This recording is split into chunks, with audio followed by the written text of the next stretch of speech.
बहुपद क्या होते हैं, बीजीय बहुपद क्या होते हैं। देखिए सबसे पहले बीजीय बहुपद होते हैं दो प्रकार के, चर बहुपद और अचर बहुपद।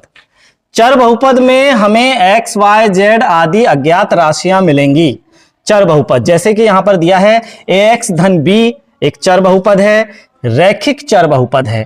ax वर्ग धन bx धन c द्विघात चर बहुपद है, और ax की घात 3 धन bx वर्ग धन cx धन d ये त्रिघात चर बहुपद है। अब यहां अचर बहुपद जैसे कि नाम है, केवल अचर संख्याएं उसमें होंगी, जैसे 5 a b 3 इस तरह से जो बहुपद होंगे वो अचर बहुपद होंगे। अब यहां पर देखिए घात के आधार पर बहुपद कितने प्रकार के होते हैं। घात के आधार पर बहुपद 3 प्रकार के होते हैं, रैखिक बहुपद, द्विघात बहुपद और त्रिघात बहुपद। रैखिक बहुपद क्या है, ऐसा बहुपद जिसमें चर यानी अज्ञात राशि की अधिकतम घात कितनी होती है, 1 होती है, वो रैखिक बहुपद होता है। और जिसमें 2 अधिकतम घात होती है वो द्विघात बहुपद होता है, और जिसमें 3 अधिकतम घात होती है वह त्रिघात बहुपद होता है। एक और बहुपद होता है जिस बहुपद का मान 0 हो वह शून्य बहुपद कहलाता है। ऐसा बहुपद जिसका मान 0 ही हो, px बराबर 0 है, तो ऐसा बहुपद क्या कहलाएगा, शून्य बहुपद कहलाएगा। फिर आगे देखिए पदों के आधार पर बहुपद कितने प्रकार के होते हैं, यहां मिलेगा ये 3 प्रकार के होते हैं। एक पदी बहुपद जिसमें केवल एक ही पद है, जैसे कि px में एक ही पद है 3x या 6 अकेला है तो एक पदी बहुपद है। द्विपदी बहुपद ये देखिए 3x धन 2 पद हैं तो ये द्विपदी बहुपद है। ax धन b 2 पद हैं तो ये द्विपदी बहुपद है। त्रिपदी बहुपद देखिए इसमें ax की घात 3 धन bx धन c ये देखिए 3 पद हैं तो ऐसा बहुपद त्रिपदी बहुपद कहलाता है। आगे हम पढ़ेंगे चतुर्भुज के बारे में। चतुर्भुज तो 4 भुजाओं से घिरी बंद आकृति क्या कहलाती है, चतुर्भुज। ऐसा चतुर्भुज जो देखिए ऐसा चतुर्भुज जो जिसके चारों शीर्ष वृत्त पर हो चक्री चतुर्भुज कहलाता है। ये चक्री चतुर्भुज है। पतंगाकार चतुर्भुज कैसा होता है, ये देखिए ऊपर की दोनों भुजाएं और नीचे की दोनों भुजाएं आपस में बराबर होती हैं, ऐसा चतुर्भुज कहलाता है पतंगाकार चतुर्भुज। अब चतुर्भुज के प्रकारों में हम देखते हैं कि यदि इस चतुर्भुज में हम सम्मुख भुजाओं का एक जोड़ा समांतर कर दें, जैसे AB समांतर DC है, सम्मुख भुजाओं का एक जोड़ा समांतर कर दें तो यह कहलाने लगता है समलंब चतुर्भुज। लेकिन समद्विबाहु समलंब चतुर्भुज क्या है, ऐसा समलंब चतुर्भुज जिसमें ये असमांतर वाली भुजाएं आपस में कैसी हों, बराबर हों, आपस में बराबर हो। मान लो ये 2 सेंटीमीटर है तो ये भुजा भी 2 सेंटीमीटर होगी, तो इस तरह का चतुर्भुज कहलाएगा समद्विबाहु समलंब चतुर्भुज जिसमें कोई दो भुजाएं आपस में बराबर होती हैं। अब इन समलंब चतुर्भुजों के बाद यदि हम देखें कि सम्मुख भुजाओं के दोनों जोड़े समांतर हो जाएं और कम से कम एक कोण 90 अंश हो तो ऐसे चतुर्भुज को हम आयत कहते हैं। यहां पर भी देखिए सम्मुख भुजाओं के दोनों जोड़े समांतर हो जाएं और चारों भुजाएं आपस में बराबर हों, चारों भुजाएं आपस में बराबर हों, सम्मुख भुजाओं के दोनों जोड़े समांतर हों, तो ऐसा चतुर्भुज सम चतुर्भुज कहलाता है। लेकिन इन दोनों गुणों को लेकर एक नया चतुर्भुज का निर्माण होता है जिसमें सम्मुख भुजाओं के दोनों जोड़े समांतर और कम से कम एक कोण 90 अंश और चारों भुजाएं बराबर हों, तो ऐसे चतुर्भुज को हम वर्ग कहते हैं। चलिए अगले पोस्टर पर बढ़ते हैं। यहां पर पोस्टर लगा हुआ है त्रिभुज का। त्रिभुज क्या होते हैं, 3 भुजाओं से घिरी बंद आकृति को त्रिभुज कहते हैं। ऐसी आकृति जो 3 भुजाओं से घिरी होती है उसको हम क्या बोलते हैं, त्रिभुज। तो भुजाओं के आधार पर त्रिभुज 3 प्रकार के होते हैं। कौन कौन से, समबाहु त्रिभुज, ऐसा त्रिभुज जिसमें तीनों भुजाएं बराबर हों। यदि पहली भुजा 3 सेंटीमीटर है तो बाकी की दोनों और भुजाएं भी 3-3 सेंटीमीटर की होंगी। ऐसा त्रिभुज जिसमें तीनों भुजाएं बराबर हों समबाहु त्रिभुज कहलाता है। जब भी ये तीनों भुजाएं आपस में बराबर होंगी तो इन तीनों कोणों की माप 60 अंश होगी। इन तीनों कोणों की माप क्या होगी, कोण A भी 60 अंश होगा, कोण B भी 60 अंश होगा और कोण C भी 60 अंश ही होगा। फिर समद्विबाहु त्रिभुज क्या है, ऐसा त्रिभुज जिसमें सम्मुख भुजाओं के मतलब 2 भुजाएं आपस में कैसी हों, बराबर हों। ऐसा त्रिभुज कोई भी दो भुजाएं आपस में बराबर हों, जैसे कि यहां AB और AC भुजा बराबर हैं तो यह त्रिभुज क्या है, समद्विबाहु त्रिभुज है। फिर देखिए विषम बाहु त्रिभुज, इसमें कोई शर्त नहीं होती, कोई भी भुजाएं किसी भी माप की हो सकती हैं, तीनों भुजाएं असमान हैं, तो ऐसे चतुर्भुज त्रिभुज को हम सम विषम बाहु त्रिभुज बोलेंगे। ऐसे त्रिभुज को हम क्या बोलेंगे? विषम बाहु त्रिभुज बोलेंगे। फिर देखते हैं कोणों के आधार पर त्रिभुज कितने प्रकार के होते हैं। जैसे कि कोणों के आधार पर सभी कोण 90 अंश से यदि कम है, सभी कोण यदि 90 अंश से कम है, तो ऐसे त्रिभुज को हम बोलते हैं न्यून कोण त्रिभुज। ऐसे त्रिभुज को हम क्या बोलते हैं? न्यून कोण त्रिभुज। ऐसा त्रिभुज जिसमें कम से कम एक कोण 90 अंश हो, एक कोण 90 अंश होगा। एक कोण यदि 90 अंश है तो दोनों कोण 90 से कम के होंगे, क्योंकि कुल मिलाकर 180 अंश के तो तीनों कोण होते हैं। तो यहां पर एक कोण 90 अंश हो तो ऐसा त्रिभुज हो जाता है समकोण त्रिभुज।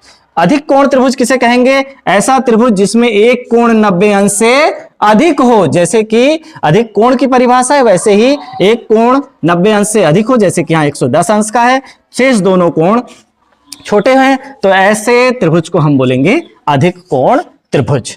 घातांक एवं करनी के नियम देखिए, यहां पर देखिए दो अज्ञात राशियां x की घात m गुणा x की घात n यदि दिया है तो आधार समान होने पर, देखिए x आधार दोनों में है, आधार समान होने पर गुणा में घातें जुड़ जाती हैं, x की घात हो जाएगी m धन n।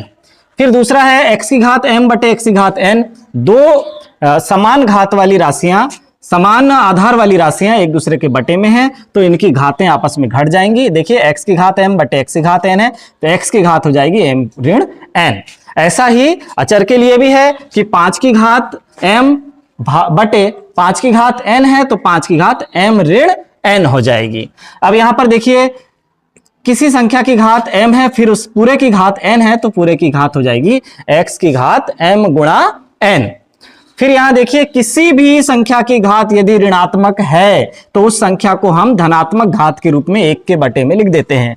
जैसे x की घात ऋण m का मतलब होगा 1 बटे x की घात m। फिर है x की घात 0 का मान क्या होता है? x की घात 0 का मान 1 होता है। फिर यहां पर है x y पूरे की घात m है, यानी x की भी घात m है और y की भी घात m है, दोनों के साथ अलग अलग घातों को लिखा जा सकता है। इसी प्रकार यहां पर देखिए एक समान आधार वाले दो से अधिक राशियां भी हैं। ये देखिए x की घात m गुणा x की घात n गुणा x की घात p है, तो सारी घातें आपस में जुड़ जाएंगी, x की घात m धन n धन p हो जाएगा। अब इस तरफ देखिए घातांक के करनी के नियम है। करनी घात देखिए, यहां पर करनी घात n है, यहां पर भी करनी घात n है, तो दोनों की संयुक्त करनी घात x इंटू वाई की भी n होगी। अब यहां पर देखिए करनी घात n करनी x है और करनी घात n करनी y है, तो दोनों की संयुक्त करनी घात n और x बटे y हो जाएगा। फिर यहां पर देखिए n करनी घात है और करनी a है, तो a की घात 1 बटे n हो जाएगा। जब भी हम करनी हटाएंगे तो ये पूरी घात 1 के बटे में आ जाती है। मान लो 3 करनी घात a है, तो यहां हो जाएगा a की घात 1 बटे 3। इसी प्रकार यहां पर देखिए n करनी घात है a और पूरे की घात m है, तो पूरे की घात तो m ही रहेगी, n को हम क्या लिख सकते हैं? 1 बटे n। तो यहां पर जब m का गुणा 1 से होगा तो m का एक बार गुणा हो गया और बटे n जैसे का वैसा रहेगा, तो a की घात हो जाएगी m बटे n। यहां पर देखिए n करनी घात है और a की घात n है, तो a की घात n तो पहले से था और पूरी करनी घात n का 1 बटे n, तो नीचे के n से ऊपर का n कट जाएगा, तो केवल क्या बचेगा? a बचेगा। इसी प्रकार अब देखिए करनी a और करनी a बराबर a हो जाएगा। करनी 3 और करनी 3 का गुणा करेंगे तो 3 हो जाएगा। करनी 5 और करनी 5 का गुणा करेंगे तो 5 हो जाएगा। चलिए अगले पोस्टर में देखते हैं क्या है गुणनखंड प्रमेय। तो गुणनखंड प्रमेय देखिए क्या है, यदि px घात n is greater than equal to 1, या तो घात 1 होगी या 1 से अधिक होगी, ऐसा वाला एक बहुपद हो और a कोई वास्तविक संख्या हो, एक क्या हो? कोई वास्तविक संख्या हो, तो x ऋण a px का एक गुणनखंड होता है। x ऋण a क्या होता है? px का एक गुणनखंड होता है। कब? यदि pa बराबर 0, यानी इस x ऋण a को 0 के बराबर ले लो और x बराबर a आ जाएगा। इस x के मान को a रखने पर यदि बहुपद शून्य हो जाता है तो हम कहेंगे कि यह x ऋण a एक गुणनखंड है। या हम इसे बोल सकते हैं कि pa बराबर 0 यदि है हमारे पास, होता है यदि x ऋण a px का एक गुणनखंड है। पहले से ही हमको बता दिया गया कि x ऋण a px का एक गुणनखंड है, तो x बराबर a जब भी हम रखेंगे तो हमें pa का मान क्या प्राप्त होगा, 0 प्राप्त होगा। यहां पर एक उदाहरण दिया गया है, बताइए कि निम्नलिखित बहुपदों में से किस बहुपद का एक गुणनखंड x धन 1 है। तो हमें क्या करना है, हमने एक ले लिया बहुपद और x धन 1 बराबर क्या ले लिया, 0, तो x बराबर कितना है, ऋण 1। तो इस बहुपद में x बराबर ऋण 1 जैसे ही हम रखेंगे तो हमें पता चला कि p ऋण 1 का मान कितना प्राप्त हुआ, 0 प्राप्त हुआ। अतः ये जो दिया गया पद है x धन 1 इस दिए गए बहुपद का एक गुणनखंड है। चलिए अब आगे बढ़ते हैं शेषफल प्रमेय पर। शेषफल प्रमेय क्या है, मान लीजिए px 1 से अधिक या 1 के बराबर घात वाला एक बहुपद है। तो मान लीजिए a कोई वास्तविक संख्या है, तो यदि px को रैखिक बहुपद x ऋण a से भाग दिया जाए तो शेषफल pa होता है। हम जब भी इससे भाग देंगे किससे, x ऋण a से, तो शेषफल क्या होगा, शेषफल pa होगा। तो शेषफल pa होगा, तो यहां देखिए हमने x ऋण 1 से इस बहुपद में भाग दिया है, तो x ऋण 1 बराबर 0, तो x बराबर 1 रख देंगे इस बहुपद में। इस बहुपद में जब हमने x बराबर 1 रखा तो p1 का मान कितना प्राप्त हुआ, 2 प्राप्त हुआ, यानी p1 ही इस बहुपद का क्या है, शेषफल है। हमने यहां पर भिन्न को समझाने के लिए एक वृत्त लिया है, वृत्त के पूरे पूरे भाग को छायांकित किया, इसलिए यह वृत्त 1 है। नीचे एक हमने आयत लिया है, आयत के भी पूरे पूरे भाग को छायांकित कर दिया, यानी यहां एक संपूर्ण भाग है। अब यहां पर देखिए वृत्त के आधे भाग को छायांकित किया है, तो यह वृत्त का कैसा भाग है, आधा भाग है। इसको हम लिखते हैं 1/2। आयत के आधे भाग को छायांकित किया तो यह भी कहलाएगा आयत का 1/2 भाग। इसी तरह से इस वृत्त में हमने 3 भाग बनाया और 3 में से 1 छायांकित है तो 1/3, आयत में 3 में से 1 छायांकित है तो 1/3। अब यहां पर वृत्त में 4 भाग हैं और 1 छायांकित है तो 1/4। इसी तरह से 5 भाग हैं और 5 में से 1 छायांकित है तो 1/5। इसी तरह से आयत में भी दिखाया गया है। ये इस वृत्त में 6 भाग हैं, 6 में से 1 छायांकित है तो 1/6, और यहां पर आयत में भी इसी प्रकार दिखाया गया है। अब यहां पर देखिए एक वृत्त में पूरा पूरा छायांकित है तो पूरा पूरा 1 है, और दूसरे वृत्त में 3 में से 1 भाग छायांकित है तो ये 1/3 है। इसी प्रकार 1 और 1/3 जब मिलते हैं तो 1 सही 1/3, तो ये इन दोनों को मिलाने पर भी क्या प्राप्त होगा, 1 सही 1/3। यदि मान लीजिए हमें इस 6 में से 3 भागों को हमने छायांकित कर लिया तो, और 3 भाग छायांकित नहीं है तो यह कहलाएगा 3/6। यदि 5 भागों को छायांकित कर लिया तो 5/6। इसी प्रकार अब देखिए वृत्त में आते हैं। वृत्त में क्या है, आकृति एक दी गई है, इस आकृति में क्या है, बिंदु O वृत्त का केंद्र है। ध्यान से देखिए बच्चों, बिंदु O क्या है, वृत्त का केंद्र है। फिर OA, OB, OC ये सब क्या है, व्रत की त्रिज्याएं हैं।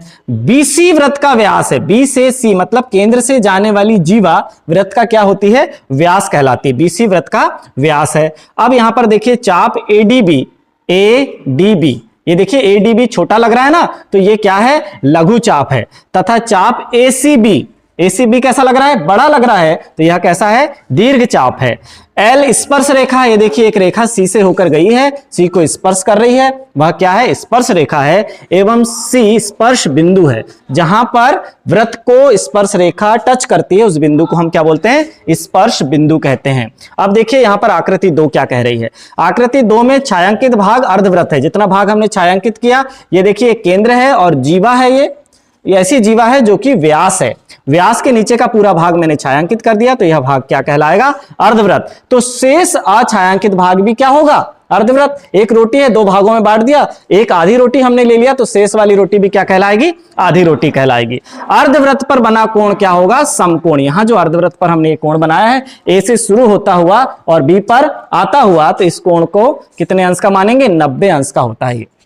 अर्धवृत्त पर बना कोण कितने अंश का होता है, 90 अंश का होता है। अब आगे आकृति 3 देखिए। आकृति 3 में छायांकित भाग लघु त्रिज्यखंड है। देखिए लाल छायांकित जो भाग है ये लघु त्रिज्यखंड है, पूरे खेत का छोटा टुकड़ा है। जो त्रिज्यखंड कैसे होते हैं, त्रिज्याओं द्वारा जो खंड बनते हैं वो त्रिज्यखंड कहलाएंगे। तो ये लघु त्रिज्यखंड है, और जो शेष बड़ा वाला भाग, जो भाग ACB है, ये वाला क्षेत्र क्या कहलाएगा, दीर्घ त्रिज्य खंड कहलाता है। इसी प्रकार देखिए, अब हमने देखा कि त्रिज्याओं द्वारा घिरा क्षेत्र त्रिज्य खंड कहलाता है, तो वृत्तखंड क्या कहलाएगा? देखिए, जीवा द्वारा घिरा क्षेत्र, जीवा ने यदि किसी वृत्त को काटा है तो ये जो छोटा वाला भाग जो कटेगा ये लघु वृत्तखंड कहलाता है, और ये जो बड़ा वाला भाग कटेगा ये दीर्घ वृत्तखंड कहलाता है। बिंदु क्या है? सबसे पहले बिंदु वह सूक्ष्म चिन्ह जो किसी स्थान को दर्शाता है किंतु उसकी लंबाई चौड़ाई ऊंचाई नहीं होती, क्या कहलाता है? बिंदु कहलाता है। स्थान तो है उसका, लेकिन उसकी कोई लंबाई चौड़ाई ऊंचाई नहीं है, तो ऐसे भाग को हम क्या बोलेंगे? बिंदु बोलेंगे। ये देखिए बिंदु यहां दर्शाया गया है। फिर एक ऐसी लकीर जो दोनों दिशाओं में अंत तक बढ़ती ही जाए उसे हम क्या कहते हैं? रेखा कहते हैं। रेखा अंत तक बढ़ती ही जाती है, दोनों दिशाओं में बढ़ती जाती है। फिर आगे देखिए, किरण क्या है? किरण एक ऐसी रेखा है जिसके केवल एक सिरे में तीर का निशान हो, उसे किरण कहते हैं। इसका एक अंत बिंदु होता है तथा दूसरे सिरे को अंत तक बढ़ाया जा सकता है। एक अंत बिंदु है और दूसरे सिरे को अंत तक हम बढ़ा सकते हैं। ये क्या है? एक किरण है ये भी। फिर देखिए, रेखाखंड क्या है? दो बिंदुओं को मिलाने पर रेखाखंड प्राप्त होता है। इसके अंत बिंदु होते हैं। चित्र में रेखाखंड ए बी है, इसके अंत बिंदु ए एवं बी है। ए और बी, अब इनको और अधिक बढ़ाया नहीं जा सकता, इनको हम क्या बोलते हैं? रेखाखंड कहते हैं। आगे देखिए, संगामी रेखाएं क्या कहलाती हैं? तीन या तीन से अधिक रेखाएं कहलाती हैं यदि वे सभी रेखाएं एक ही बिंदु से होकर गुजरती हैं। तीन या तीन से अधिक रेखाएं यदि एक ही बिंदु से गुजर रही हैं तो ये सारी रेखाएं क्या कहलाएंगी? संगामी रेखाएं कहलाती हैं। समीकरण में a धन b पूरे का वर्ग बराबर a का वर्ग धन 2ab धन b का वर्ग। देखिए बहुत आसान है, जब भी दो बीजीय व्यंजकों का हम योग करेंगे a धन b तो पूरे का वर्ग होगा तो पहले वाले का वर्ग धन 2 पहला दूसरा धन दूसरे वाले का वर्ग।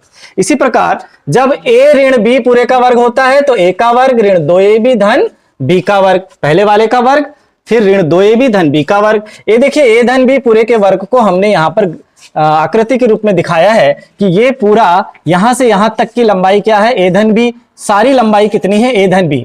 तो a धन b पूरे का ये वर्ग बना दिया मैंने, ये वर्ग है ना, तो इस पूरे के वर्ग का क्षेत्रफल कैसे निकलेगा? देखिए ये पूरा है a का वर्ग और ये जो ग्रीन है ये पूरा है b का वर्ग, और ये ग्रीन वाला भाग येलो वाला भाग b वर्ग है, AB है और ये ग्रीन वाला भी AB है। AB मिलकर कितना हुआ? 2AB। तो a का वर्ग धन 2AB धन b का वर्ग मिलकर क्या होगा? a धन b पूरे का वर्ग होगा। इस तरह से हम बाकी सर्व समीकरणों को भी समझा सकते हैं। आगे देखिए, a ऋण b गुणा a धन b कैसे हल होगा? a का वर्ग ऋण b का वर्ग, a धन b और a ऋण b का जब हम गुणा करेंगे तो a वर्ग ऋण b वर्ग प्राप्त होगा। इसी प्रकार अब x धन a इंटू x धन b है, तो इस स्थिति में क्या होगा? x वर्ग धन a धन b x धन ab। ये सर्व समीकरण हमें याद रखना है। फिर a धन b धन c पूरे का वर्ग बराबर a का वर्ग धन b का वर्ग धन c का वर्ग धन 2ab धन 2bc धन 2ca। इस तरह से हम इसे याद रख सकते हैं। a धन b पूरे की घात 3 बराबर होता है a की घात 3 धन b की घात 3 धन 3ab कोष्टक में a धन b। आगे है a ऋण b पूरे की घात 3 बराबर a की घात 3 ऋण b की घात 3 ऋण 3ab कोष्टक में a ऋण b। फिर अगली सर्व समीकरण है a की घात 3 धन b की घात 3 बराबर हम लिख सकते हैं गुणनखंड के रूप में a धन b दूसरे कोष्टक में a वर्ग ऋण ab धन b वर्ग। इसी प्रकार a ऋण b पूरे की घात 3 को हम लिख सकते हैं a ऋण b दूसरे कोष्टक में a वर्ग धन ab धन b वर्ग। फिर देखिए ये सर्व समीकरण नंबर 10 में लिखिए a की घात 3 धन b की घात 3 धन c की घात 3 ऋण 3abc को हम गुणनखंड के रूप में लिख सकते हैं। एक कोष्टक में a धन b धन c और दूसरे कोष्टक में होगा a वर्ग धन b वर्ग धन c वर्ग ऋण ab ऋण bc ऋण ca। तो चलिए बच्चों, अब अंतिम वास्तविक संख्याएं क्या होती हैं? परिमेय संख्याएं और अपरिमेय संख्याएं। फिर देखिए परिमेय संख्याओं को हम दो भागों में बांट सकते हैं, पूर्णांक और अपूर्णांक। पूर्णांक को भी हम दो भागों में बांट सकते हैं, ऋणात्मक पूर्णांक जैसे ऋण 5 ऋण 4 ऋण 3 ऋण 2 ऋण 1 आदि, और पूर्ण संख्याएं। पूर्णांक में देखिए पूर्ण संख्याओं को भी हम दो भागों में बांट सकते हैं, प्राकृत संख्याएं जैसे कि गिनती में 1 2 3 4 5 6 7 हमारी गिनती प्राकृत संख्याएं हैं, और जीरो प्राकृत संख्याएं और जीरो से मिलकर क्या बना है, पूर्ण संख्याएं। अब जो अपूर्णांक है वो कैसे हैं, जो पूरे पूरे नहीं है, या तो बटे के रूप में है या दशमलव के रूप में है। जैसे यहाँ पर 2.56, 0.75, 5.2, 3/5, 5/6, ऐसे भिन्न क्या कहलाएंगे, अपूर्णांक कहलाएंगे। तो ये तो शांत हैं, शांत दशमलव कहलाएंगे, भिन्न वाले भी।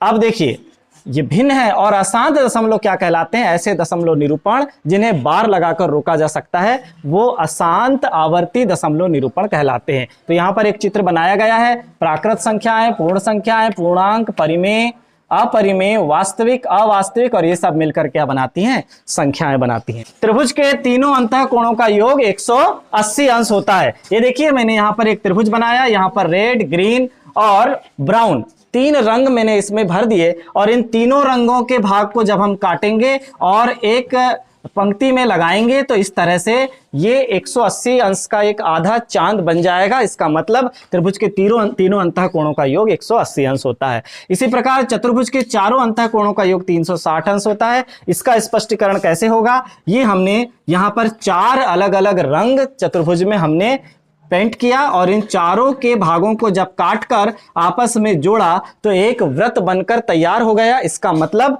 चतुर्भुज के चारों अंतः कोणों का योग, क्योंकि वृत्त के सभी कोण मिलकर कितना बनाते हैं, 360 अंश होता है, इसलिए चतुर्भुज के चारों अंतः कोणों का योग कितना होगा, 360 अंश होगा।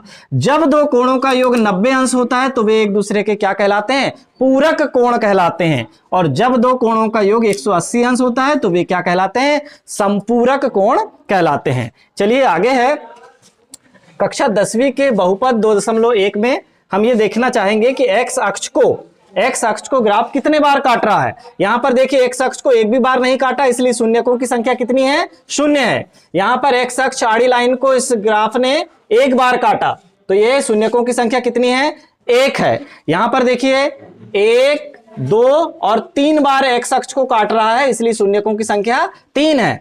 यहां पर एक्स अक्ष कितने बार कट रहा है, 2 बार कट रहा है, शून्यकों की संख्या 2 है। यहां पर एक्स अक्ष 1, 2, 3, 4 बार कट रहा है, इसलिए शून्यकों की संख्या 4 है। और इस वक्र के द्वारा एक्स अक्ष 1, 2, 3 बार कट रहा है अतः शून्यकों की संख्या 3 है। अब अंत में यहां पर हम लेते हैं समकोणिक निर्देशांक पद्धति। क्या होती है, देखिए इसमें 4 चतुर्थांश में इसे बांटा जा सकता है, 90-90 अंश के समकोण, इसलिए हम इसे समकोणिक निर्देशांक पद्धति कहते हैं।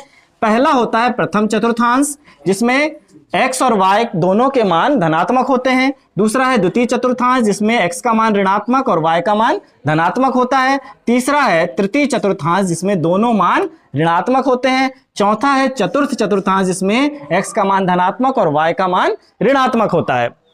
एक तल में एक वस्तु या एक बिंदु का स्थान निर्धारित करने के लिए दो लांबिक रेखाएं निर्धारित होती हैं, आवश्यकता होती है, जिसमें से एक क्षैतिज होती है और दूसरी ऊर्ध्वाधर होती है। क्षैतिज रेखा को क्या बोलते हैं, एक्स अक्ष, ऊर्ध्वाधर रेखा को क्या बोलते हैं, वाई अक्ष। इस तल पर कार्तीय या निर्देशांक तल कहते हैं। इस तल को हम क्या कहते हैं, कार्तीय तल या निर्देशांक तल, और रेखाओं को निर्देशांक अक्ष कहा जाता है। निर्देशांक तल को 4 भागों में बांट देते हैं, जिन्हें क्या बोलते हैं हम, चतुर्थांश कहते हैं। अक्षों के प्रतिच्छेद बिंदु को मूल बिंदु कहते हैं, और मूल बिंदु के निर्देशांक क्या होते हैं, 0, 0 होते हैं। मूल बिंदु के निर्देशांक क्या होते हैं, 0, 0 होते हैं। वाई अक्ष से किसी बिंदु की दूरी को उसका एक्स निर्देशांक या भुज कहते हैं, और एक्स अक्ष से किसी बिंदु की दूरी को उसका वाई निर्देशांक या कोटि कहते हैं। तो देखिए पहला वाला निर्देशांक भुज कहलाता है और दूसरा वाला निर्देशांक कोटि कहलाता है। दो बिंदुओं के बीच की दूरी का सूत्र बहुत आसान है, करनी के अंदर हम कर देंगे x2 - x1 पूरे का वर्ग धन y2 - y1 पूरे का वर्ग, यदि वो दोनों बिंदु x1 y1 और x2 y2 हो। किसी बिंदु xy की मूल बिंदु से दूरी का सूत्र क्या होगा, √x वर्ग धन y वर्ग। यदि उस बिंदु xy उसके निर्देशांक हो और मूल बिंदु है 0, 0, तो दोनों के बीच की दूरी होती है √x वर्ग धन y वर्ग। फिर है बिंदुओं P x1 y1 और Q x2 y2 को जोड़ने वाले रेखाखंड PQ के मध्य बिंदु के निर्देशांक क्या होंगे, तो दोनों के x मानों को जोड़कर 2 का भाग, दोनों के y मानों को जोड़कर 2 का भाग कर देंगे, तो यह मध्य बिंदु के निर्देशांक होंगे। आज की क्लास यहीं समाप्त होती है। धन्यवाद।